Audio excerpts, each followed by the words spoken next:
Well, hi everyone. I'm John Rethlin with my review of AEW Dark, and we've got 8 matches.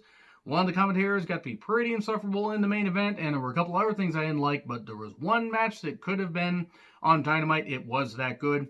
And it is nice they feature some, independent talents, and hopefully once independent promotions start back up with shows, we can see more, co-promotion with AEW. We can just see talents being given this platform on their YouTube channel, and they're able to go and use that and, shine more and everything and get onto a bigger stage. It's just really great to see. Plus, I just want to see some independent wrestling come back because I really miss seeing it. But anyway, Excalibur and Taz on commentary, and we have Lowrider and Fuego del Sol versus SCU members Frankie Kazarian and Scorpio Sky. This is a quick win for SCU with the SCU later. Though there was a nice shotgun dropkick by Lowrider, but obviously SCU was going to get the victory here. Then we have the Gimp Order backstage segment. Gimp Order is what I call Dark Order if you're new to the channel. I hate the Dark Order with a goddamn passion. Brody Lee has been sunk down to their level. He doesn't really mean much of anything, no matter how good he is at promos or in the ring. And they've got a new member, number 5. It's like the Stonecutters. That's what they are. They're the Stonecutter Order. Just not nearly as humorous, and I absolutely hate them. Number 5, by the way, is Alan Angels, who then takes on Lee Johnson. I hated this. Alan Angels wins after he's not able to put Lee Johnson away for a bit. Brody Lee appears and says, oh yeah, now do this. And he pulls his arms back and then does feet into the spine and then pins him.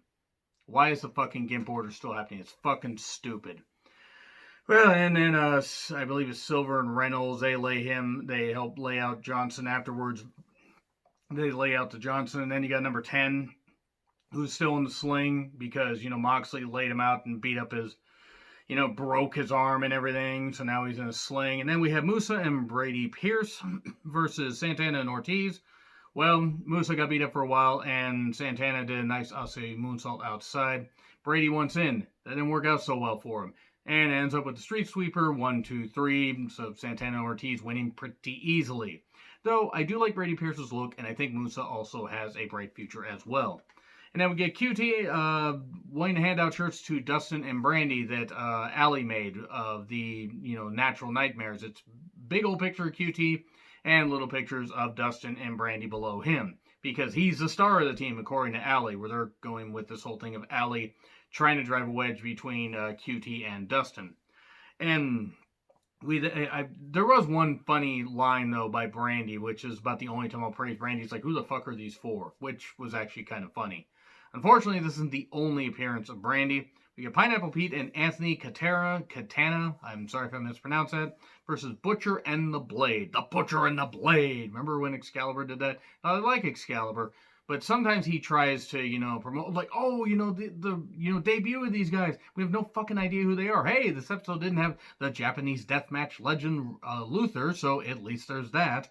Referee Aubrey, was nice to see her actually on some of these matches.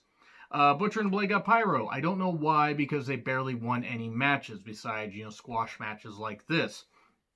Pineapple Pete got beat up for a bit. Anthony tried to get in there. He got beat up. He has a nice look. I actually would be interested to see him get a singles run, after, getting some singles matches on AEW Dark, and maybe he gets signed by them in a year. Who knows? I think he only has 3 years experience, but he did have a good showing for himself. Okay, he got his ass kicked, but you know what? He's got a good look.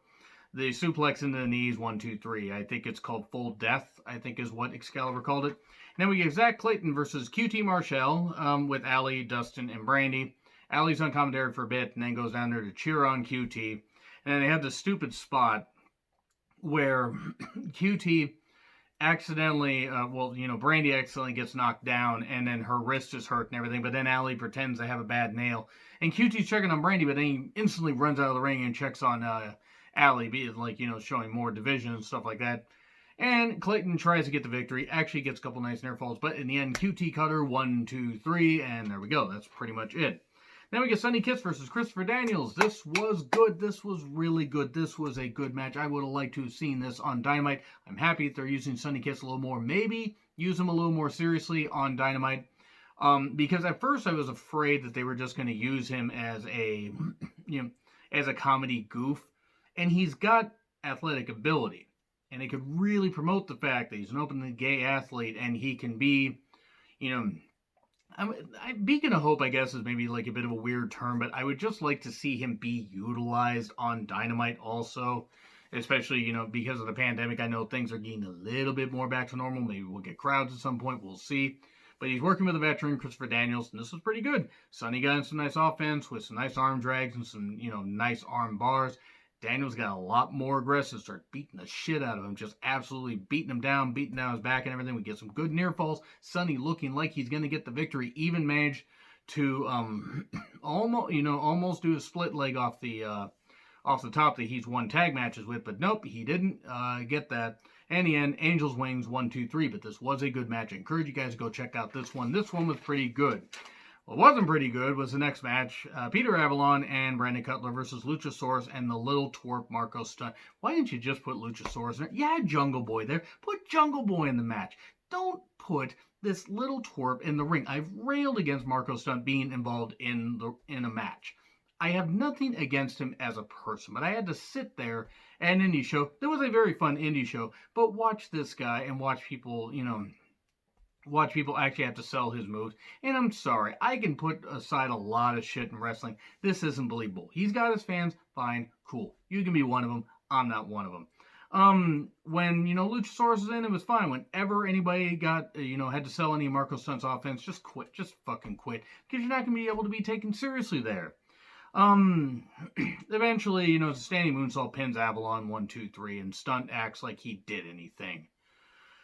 Fucking embarrassing watching Marco Stunt in the ring. Okay, Robert Anthony versus John Moxley. I'm not going to try to do that. Cage comes out and joins, sitting on commentary, while standing behind Taz on commentary and Excalibur. This is where Taz became insufferable. I get it. He's trying to hype up the whole thing with Cage and Moxley at Fyter Fest. For the love of God, don't give it to Cage. I got nothing against Cage. Do not give him the title. He does not need it. He should not get it at this point. Somebody else should beat Moxley. There was some nice wrestling. Apparently, I guess these two had worked together before on the indies, before Mox got signed to WWE. And if that is the case, great. You know what? It's nice that Mox is able to work with a guy that he worked with in the past. That's cool. Mox does a nice dive. This did go on a bit too long, especially since Mox is the AEW champion. However, this was pretty good. Anthony had a nice showing. He did a nice weird winding slam, which was kind of cool, and he had a nice DVD. But in the end, a Cloverleaf taps out Anthony, and there we go. That is the end of that. So that's the end of the show, really. So yeah, while not a bad episode of Dark, was it great? No, but you know what? The Sunny Kiss Christopher Daniels match did elevate a little bit, even with the fact you had to deal with the stupid little twerp there, and the fact that the Gimp order just won't fucking die. The gimmick just won't die. I don't get it. Anyway, agree, disagree, what I said, like, share, subscribe, Twitter handle in the description. I'm John Retlin. I'll see you soon.